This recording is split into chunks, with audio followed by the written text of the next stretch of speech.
Quelle solution pour votre industrie alors? Juste, je vous propose un petit point de présentation très rapide avant de démarrer. Donc, je suis Wilfried Cosson, chef de projet performance énergétique et décarbonation au sein d'Ekiom. Alors, Ekiom, en bref, hein, en quelques mots, on est un bureau d'études, bureau d'ingénierie tout corps d'État qui travaille sur tous les secteurs de l'industrie, que ce soit l'énergie, le papier, la métallurgie, l'automobile, l'agroalimentaire ou autres, les sciences de la vie également. Et on est aussi multimétier, c'est-à-dire qu'on travaille sur l'ingénierie tout corps d'État, l'électricité, l'automatisme, les procédés, les bâtiments, HVAC, et également la performance industrielle, donc l'agence à laquelle je suis rattaché, pour laquelle on travaille, on est des experts sur la partie production, euh, logistique, maintenance, organisationnelle, digitalisation et également performance énergétique et décarbonation, pour laquelle on a une équipe dédiée. Alors, sans plus tarder, je vous propose de faire une présentation donc, de 20 minutes sur la partie audit énergétique, donc qui est la thématique de ce webinaire, audit énergétique réglementaire. On va passer en revue le contexte réglementaire avec les évolutions, les exigences et les objectifs des audits réglementaires, et à travers un petit exemple, je vais aussi vous présenter la méthodologie qu'on a développée. Et ensuite, une phase de questions-réponses pour la fin. Alors, donc l'audit énergétique industrie, alors on parle bien d'industrie pour le coup. En 2025, la réglementation, elle dit que l'audit de performance énergétique est obligatoire tous les 4 ans, selon 2 cas. Soit si votre entreprise compte plus de 250 salariés, et ça c'est bien appliqué au numéro de SIREN, donc c'est-à-dire que si vous avez une entreprise avec plusieurs sites qui ont chacun des numéros de SIRET, plusieurs usines, eh ben, la réglementation va s'appliquer à l'ensemble de ces usines-là, si elles font partie du même numéro de sirène. Et aussi, donc il y a un autre critère, hein, qui est que les entreprises sont déjà certifiées ISO 50001, sont exemptées de faire les audits réglementaires. Et le deuxième critère, c'est si votre entreprise a un chiffre d'affaires supérieur à 50 millions d'euros et votre bilan supérieur à 43 millions d'euros. Voilà, donc globalement, ce qu'on constate, c'est que les objectifs aujourd'hui sont basés sur la taille de l'entreprise et rien d'autre. Donc le CA d'un côté ou le nombre de salariés de l'autre.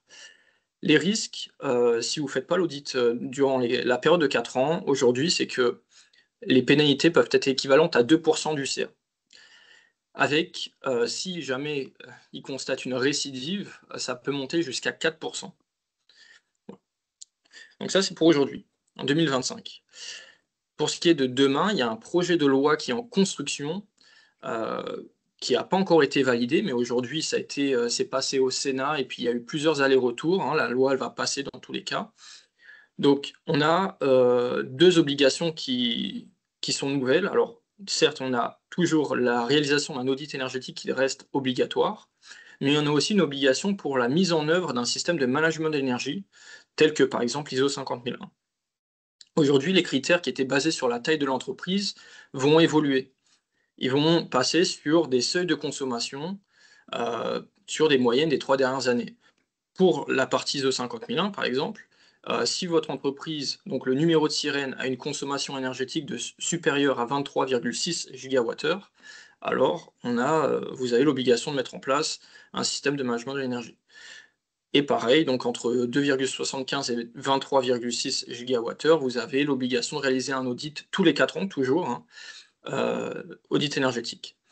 Il faut bien, juste entre parenthèses, il faut que l'audit énergétique soit réalisé par un organisme certifié OPQIBI 1717 pour les industriels. Pour ce qui est du tertiaire, c'est OPQIBI toujours, mais c'est 1905. Donc on est sur une autre certification de l'organisme qui doit réaliser l'audit. Au niveau de la date de l'obligation, dans la première version adoptée par le Sénat, il était question d'une obligation de ces nouveaux critères à octobre 2027. Aujourd'hui, il y a eu plusieurs allers-retours, ça n'a pas encore été validé, mais la date de octobre 2027, elle a été enlevée. Donc aujourd'hui, on n'est pas encore sûr de quand est-ce que ça va être mis en vigueur. Il y a d'autres obligations également qui vont évoluer sur le plan réglementaire, c'est que pour qui seront concernés. Il faudra élaborer du coup un plan d'action concret avec une mise à disposition du public pour la base du système de management de l'énergie, mais aussi qui découle des recommandations de l'audit énergétique pour ceux qui sont concernés par l'audit énergétique. Alors, il y a aussi un autre élément qu'il faut prendre en compte, et c'est que pour les actions qui ont un ROI, donc un retour sur investissement inférieur à 5 ans, il faudra les réaliser. Et si vous ne les réalisez pas, il faudra fournir en tout cas des justificatifs pourquoi c'est techniquement ou économiquement pas faisable de les réaliser. Donc ça peut à la fois constituer une contrainte, mais aussi une opportunité, hein. L'audit énergétique va vous permettre de construire une vraie feuille de route sur les économies énergétiques et la transition énergétique. Et les risques aujourd'hui ne n'ont pas l'air d'avoir changé, en tout cas dans la réglementation et les évolutions que le projet de loi apporte. On est toujours sur du 2% du chiffre d'affaires de pénalité. En ce qui concerne les objectifs de l'audit énergétique, de manière simplifiée, on en a 4. Le premier qui est obtenir une situation initiale, une situation de référence, un peu à la manière de l'ISO 50001. Donc il va nous permettre de situer d'une part la performance énergétique et de mesurer les progrès, expliquer les écarts. Ça, c'est un peu la manière de l'IPMVP, hein, le protocole qui permet de mesurer et expliquer les écarts par rapport à une période de référence, d'optimiser les achats. Deuxième objectif, c'est d'obtenir des pistes d'amélioration. Donc les recommandations de plan d'action en sortie de l'audit énergétique, c'est ce point-là. Et en 3, mieux suivre ses consommations d'énergie à travers des indicateurs de performance énergétique, des IPE, hein, c'est un peu des KPI, mais spécialisés sur la partie énergétique. Et aussi l'analyse de courbes de charge. Tous ces blocs-là vont aussi vous donner les premières briques, les fondations, le socle qui va vous permettre, si vous le souhaitez, plus tard, de démarrer un système de management de l'énergie, parce qu'il y a toute une méthodologie et une structure qui va vous donner les billes nécessaires pour démarrer, si vous le souhaitez, un système de management de l'énergie tel que l'ISO 50001. Ce qui n'est pas obligatoire, hein. L'audit dit en aucun cas que si vous réalisez l'audit, le prochain coup, c'est l'ISO. Non. Mais en tout cas, ça vous donne les éléments nécessaires. Et l'audit, il a un périmètre de 80% des factures énergétiques. Donc on vient auditer à minima 80% des factures énergétiques. Si je parle de factures, c'est qu'on parle en euros. Et on va auditer non seulement les process industriels, donc votre outil de production, mais également la partie utilité, tout ce qui vient autour, les chaudières, l'air comprimé, les groupes froids, etc. Donc tout ce qui a un impact finalement sur la consommation énergétique. En plus de ça, il est dit dans la réglementation et dans la norme qui est associée, qu'il y a plusieurs niveaux de détail de l'audit. Donc il y en a 3, tels que décrits ici. Alors on ne va pas tout lire dans le détail, mais globalement, ce qui est obligatoire, c'est de faire un audit minimum de niveau 2. Donc c'est un audit détaillé qui va concerner tous vos sites industriels, dans lequel on va faire une analyse complète des opportunités qui peuvent vous générer des économies d'énergie. La visite de site, dans tous les cas, elle est exigée. Il faut que l'organisme qui vous fait la visite, enfin qui vous fait l'audit, doit également réaliser une visite sur site et aussi proposer des entretiens avec les personnes clés de l'entreprise qui travaillent autour de l'énergie. Il y a également la partie des usages énergétiques significatifs. Alors, un usage énergétique, c'est une fonction qui consomme de l'énergie. Ceux-là doivent être mesurés.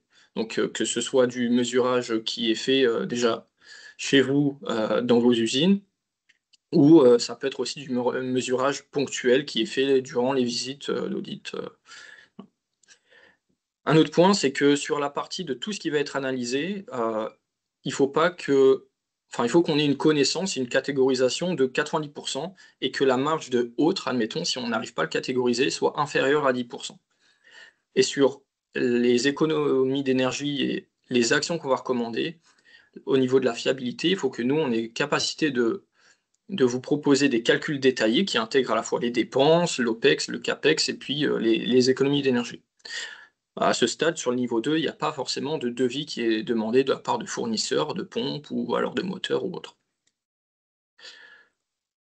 Alors maintenant, on va essayer de se mettre à la place d'un industriel agroalimentaire de taille moyenne. Pour l'exemple, Donc la première question, c'est OK, je suis concerné, mon site, il consomme plus de 2,75 gigawattheures d'énergie par an. Heu, dans ce cas-là, je suis concerné. Alors, qu'est-ce qu'il faut auditer? Est-ce qu'il faut auditer tous mes sites ou pas? Donc là, il y a un arrêté, hein, du 21 décembre 2023 qui a eu un annexe, l'annexe 1, qui décrit la procédure d'échantillonnage. On n'est pas obligé d'auditer 100 des sites, surtout pour les entreprises qui ont beaucoup de sites, hein, c'est peut-être pas nécessaire d'auditer, 30, 40, 50 sites, hein, je ne sais pas. En l'occurrence, cet industriel agroalimentaire-là, il a 7 usines, ce qu'on voit dans le tableau en bas de l'écran, et il a un entrepôt logistique.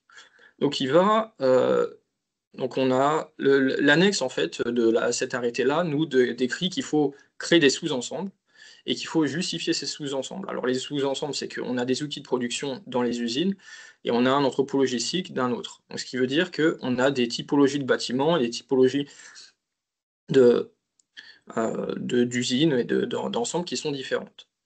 Donc ensuite, il faut appliquer euh, un calcul qui est le suivant, donc racine carrée du nombre de sites par sous-ensemble. Donc là, on va faire racine carrée de 7 pour les usines, donc on arrive à 2,64, et arrondir au supérieur. Donc on arrive au nombre de 3 sites, 3 usines à auditer. Pareil pour l'anthropologistique, racine de 1 égale 1, on a l'anthropologistique qu'il faut auditer. Et là, il faut s'assurer que ce nombre en fait, d'échantillons permettent de couvrir toujours les 80 de la facture énergétique du numéro de sirène de l'entreprise. Donc il faut s'assurer que le 4 minimum couvre les 80. Donc en discutant plus davantage avec cet industriel, on se rend compte qu'il a 8 sites répartis en France, dont l'anthropologie qui est le site numéro 3. On regarde, on fait notre courbe de Pareto, on regarde un peu sur la carte où sont situés ces sites, et là on peut constater qu'en fait avec les 4 premiers, dont l'anthropologie qui est en numéro 3, on couvre les 81% de la facture. Donc là on sait quel site maintenant spécifiquement on va aller auditer. On peut aussi réaliser donc une répartition des factures énergétiques via un diagramme Sankey tel que celui-là, qui nous permet à la fois de comprendre de manière plus visuelle quels sont les sites qui consomment le plus et aussi quel type d'énergie ils vont consommer. Donc ça, c'est à partir des factures et des données qui sont transmises par l'industriel. Et là, on voit bien que, par exemple, l'anthropologistique, il consomme que de l'électricité. Donc, anthropologistique pour de l'agroalimentaire, ça va être du groupe froid, ça va être de l'éclairage, voilà. Ça va être principalement de l'électricité. Concernant la démarche de l'étude, chez Ecom, nous, on a une démarche qui est structurée en 5 étapes, avec la première étape, la préparation, sur laquelle on va collecter des données, en tout cas toutes les factures d'énergie, qui va nous permettre de réaliser ce qu'on a fait précédemment. Collecter aussi les données de consommation énergétique et sélectionner les sites à auditer. Donc là, c'est vraiment l'exercice qu'on vient de faire juste avant. Ensuite, on va avoir un temps d'échange avec l'industriel pour nous présenter les usines, les outils de production, savoir comment ils fonctionnent, les process, mais également les consommateurs d'énergie, donc rentrer un peu plus dans l'analyse, ou en tout cas dans la description des consommateurs et des consommations énergétiques. Ensuite, on demandera au client de nous fournir des données, en tout cas sur les facteurs d'influence. Un facteur d'influence, c'est un facteur qui a un impact sur la consommation énergétique. C'est-à-dire, quand il fait froid dehors, j'allume le chauffage, et le chauffage, c'est de la consommation énergétique. Donc la température extérieure, dans ce cas-là, c'est un facteur d'influence. Une fois qu'on a fait cette phase de préparation, on regarde 80% de la facture énergétique, et on arrive sur l'étape 2, qui est l'analyse des données en amont, sur laquelle on va faire 3 étapes. Définition des UE et des UES, donc usage énergétique significatif. Donc là, il y a toute une partie méthodologique qui permet à la fois de comprendre, définir ce qui est une fonction énergétique, mais aussi de les critériser sous forme de significatif. Un peu la manière de l'ISO 50001. On a également la proposition et validation avec l'industriel d'une SER, ce qu'on appelle une situation énergétique de référence, donc situation à laquelle on va pouvoir se comparer en termes énergétiques par la suite. Et enfin, la définition d'IPE, d'indicateur de performance énergétique. Une fois qu'on a fait tout ce travail, on a défini un certain nombre d'UES, d'usages énergétiques significatifs, sur lesquels on va se focaliser pour aller rentrer plus dans le détail et, en étape 3, aller sur le site lors de la visite, lors de l'audit. Alors on préconise environ une journée environ par site, hein, mais ça va toujours dépendre de la taille des sites, de la taille aussi, du nombre de sites à visiter pour chaque industriel. Là, c'est aussi un peu du cas par cas. On va visiter les installations, valider les hypothèses qu'on a prises dans dans les premières étapes avec l'industriel, et on pourrait également proposer du mesurage ponctuel, en tout cas sur les usages énergétiques significatifs.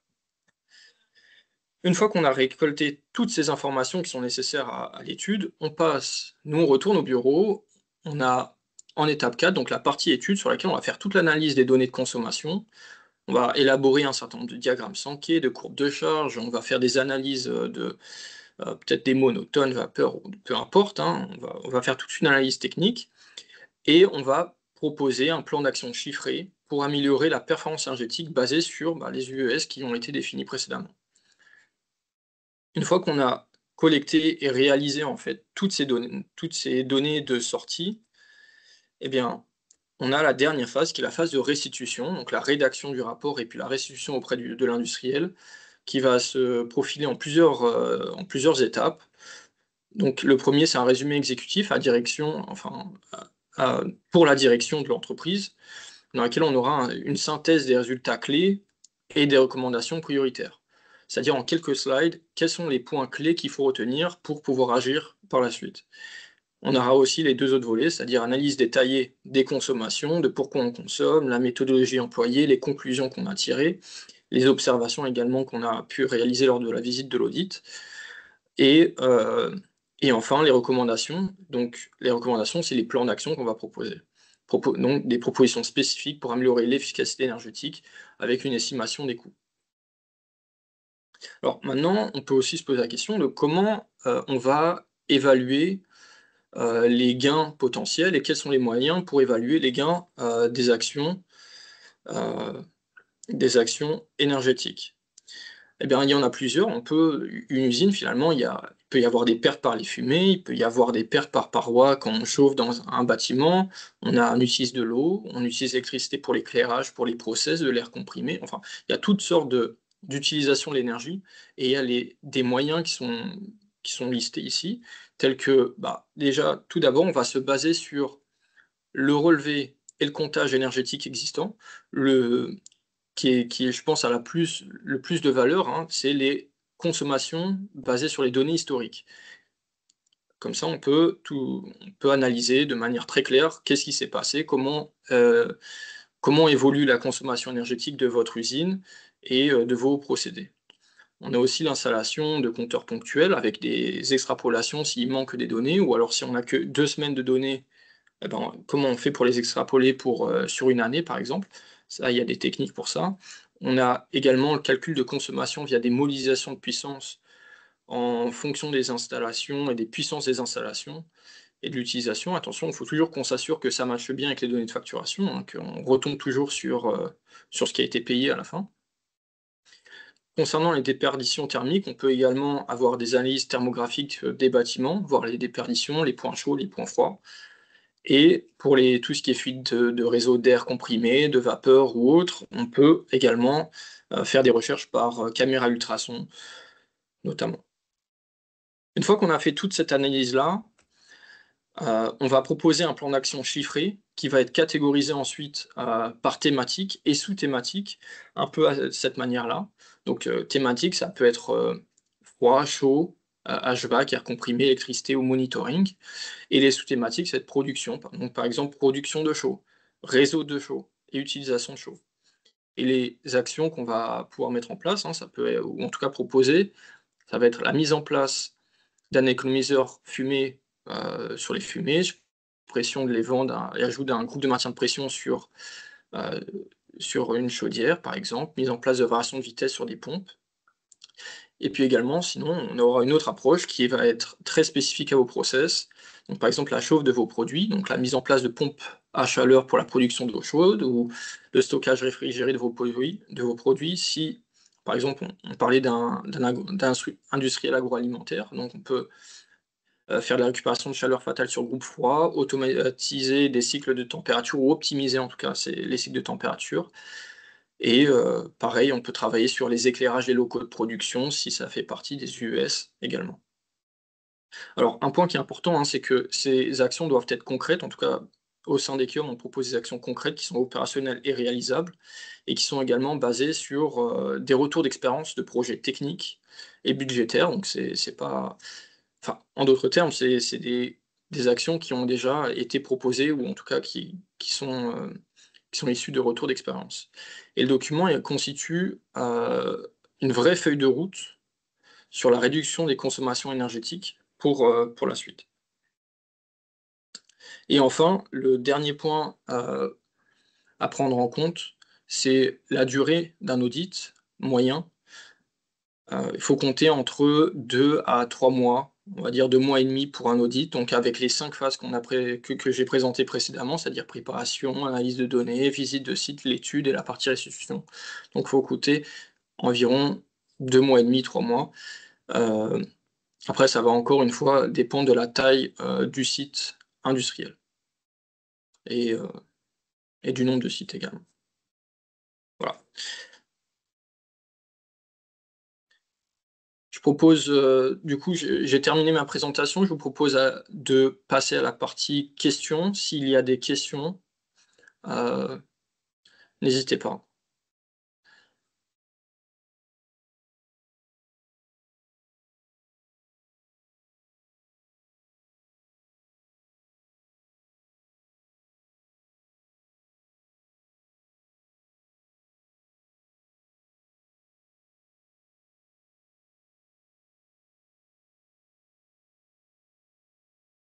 Oui, Oui, je vous en prie.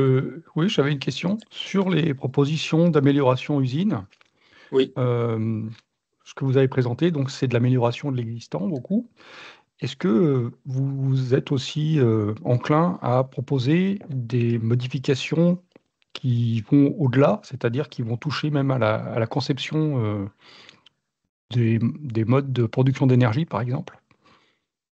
oui, oui, bah, tout à fait, en fait, bah, nous effectivement, on a dans notre division, performance énergétique et décarbonation, on travaille beaucoup aussi sur en tout cas, on accompagne des clients sur la partie, photovoltaïque, sur aussi tout ce qui est pompe à chaleur. On a des projets également sur la modification de chaudières gaz pour des chaudières biomasse, par exemple. Donc on n'est pas que sur de la performance énergétique, on est aussi des fois sur des phases de décarbonation. Même à, Oui, on va dire, à énergie dépensée égale, on va avoir un taux de décarbonation qui va être, on va décarboner finalement. Donc ça, c'est des c'est choses qu'on ça, peut proposer également. c'est ça. Et puis ce qu'on voit aujourd'hui, c'est qu'il y a des nouvelles technologies qui émergent. Alors vous disiez, vous proposez, principalement, voire uniquement des solutions qui ont fait leurs preuves, mais, Oui. on voit aussi des choses qui sont sur le point d'apparaître, donc, oui, je pense qu'il va y avoir des choses intéressantes à l'avenir.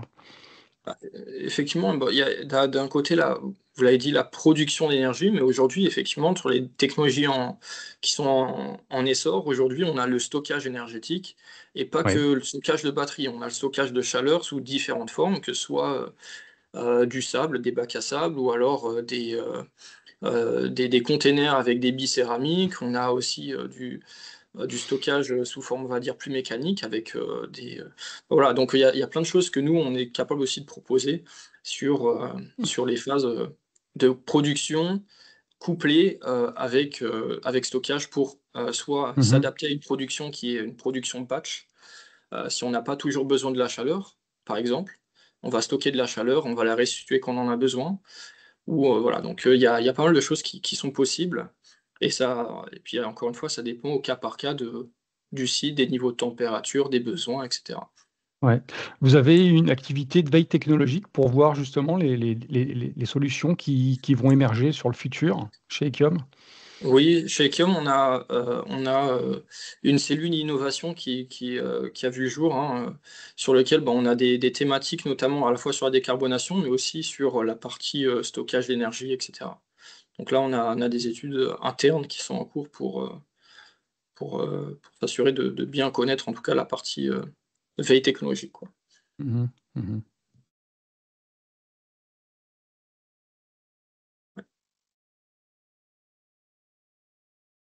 Toute cette activité Equium, j'ai cru voir sur la carte précédemment, c'est le centre de c'est à Lyon que vous êtes basé Oui, pour toute cette expertise énergie? alors on a pour la partie expertise des énergies, on a 2 antennes. On a une antenne, enfin une antenne, une division, une équipe qui est basée à Lyon, on a une autre équipe qui est basée à Paris. À Mais après Paris? Equium est oui, à Paris, ouais. Mais on a, Equium est présent dans toute la France, hein, donc je ne sais plus exactement combien on a, de, d'agences, mais on a des agences, de D'accord, proximité, des agences aussi, d'expertise, un peu partout dans la France. d'accord. À Paris, vous êtes à l'est de Paris, je crois, hein? C'est ça.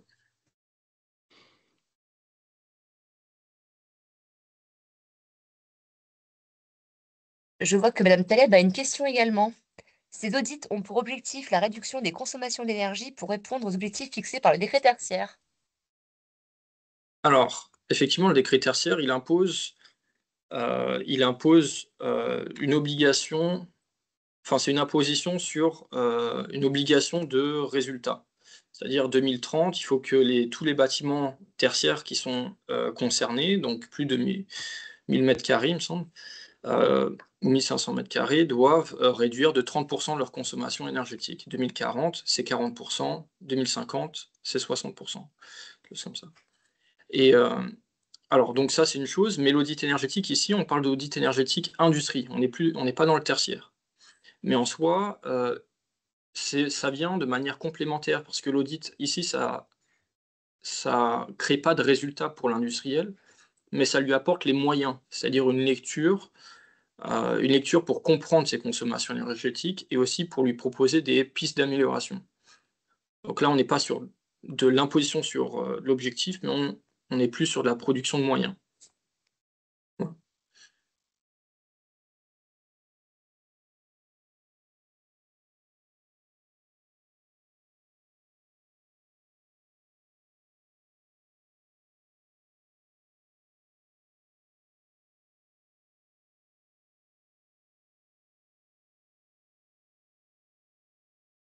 Alors, je vois qu'il est 13h59. Alors s'il y a une autre question, je suis disponible. Alors aussi, hein, n'hésitez pas, hein, si vous avez d'autres questions, sur n'importe quel sujet, hein, pas uniquement la partie audit énergétique. C'est vrai qu'on a un gros sujet, puis avec l'évolution de la réglementation, l'audit énergétique est vraiment important à prendre en compte pour tous les industriels. Mais effectivement, on a des expertises un peu sur tous les domaines et sur, tous les métiers de l'ingénierie. Donc voilà, n'hésitez pas, je reste disponible si vous voulez avoir un temps d'échange privilégié, juste en one to one également, si vous avez des questions particulières. Merci à tous, je vous souhaite, une très, très bonne journée. Merci encore d'avoir participé, d'avoir été présent aujourd'hui pour ce webinaire et voilà, n'hésitez pas, je reste disponible pour toute question, ultérieure. Merci beaucoup.